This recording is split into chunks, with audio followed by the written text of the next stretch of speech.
que ça soit lié au mouvement et au liquide. Donc là, les mouvements sont capturés, on a la tasse, la soucoupe.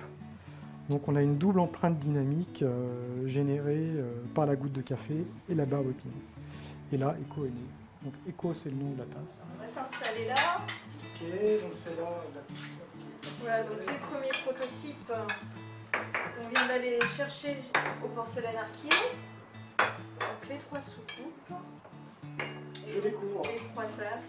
Parfait. Voilà, qui vont avec. Voilà. Eh ben, c'est magnifique. Comme ça.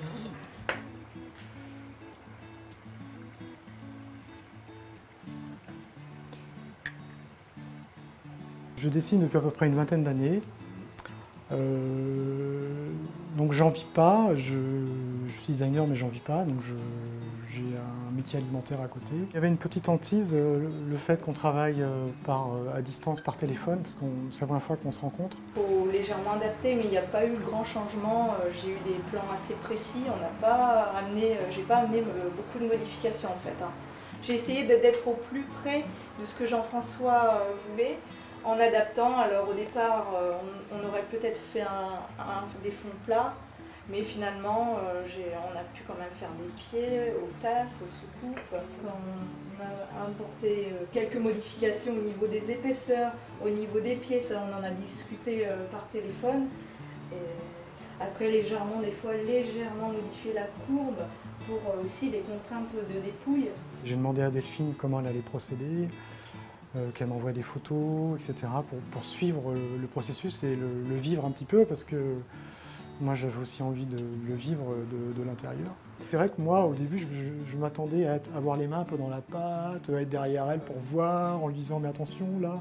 En fait pas du tout, c'était pas nécessaire. Le modèle, donc je fais au tournage bien sûr, c'est forme de révolution. Je suis venue tourner mon plâtre avec un gabarit pour qu'on ait les vagues que tu voulais, quand même un peu marquées parce qu'avec l'émail qui recouvre, ça allait un petit peu les faire disparaître. Donc ensuite, là-dessus, je resavonne, je recoupe du plâtre et je veux venir tourner le modèle à épaisseur. J'ai eu beaucoup de mal avec l'anse.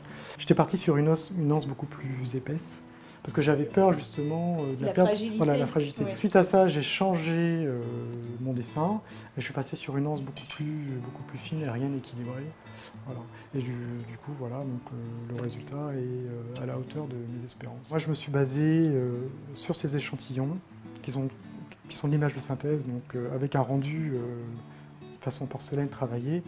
Donc là, effectivement, sur la tasse, il manque encore le décor en platine qui va appuyer le concept, c'est-à-dire qui va permettre de refléter et de faire vivre la matière ici, refléter les vagues très légères, très subtiles sur la tasse et tout le décor qui aura posé sur l'assiette savon, cuillère, sucre, etc. La volonté du projet aussi, c'était dans un but d'industrialisation, c'est-à-dire l'idée de départ liée au concept, c'est-à-dire de faire un objet uniquement en matière porcelaine. Le plateau gourmand reprend l'idée de la soucoupe, donc on est exactement dans le concept initial, si ce n'est que c'est agrandi. Donc moi j'ai fait en sorte de faire un plateau gourmand qui soit donc compact, très compact, sur lequel on puisse mettre les aliments un peu comme on souhaite au niveau de la disposition.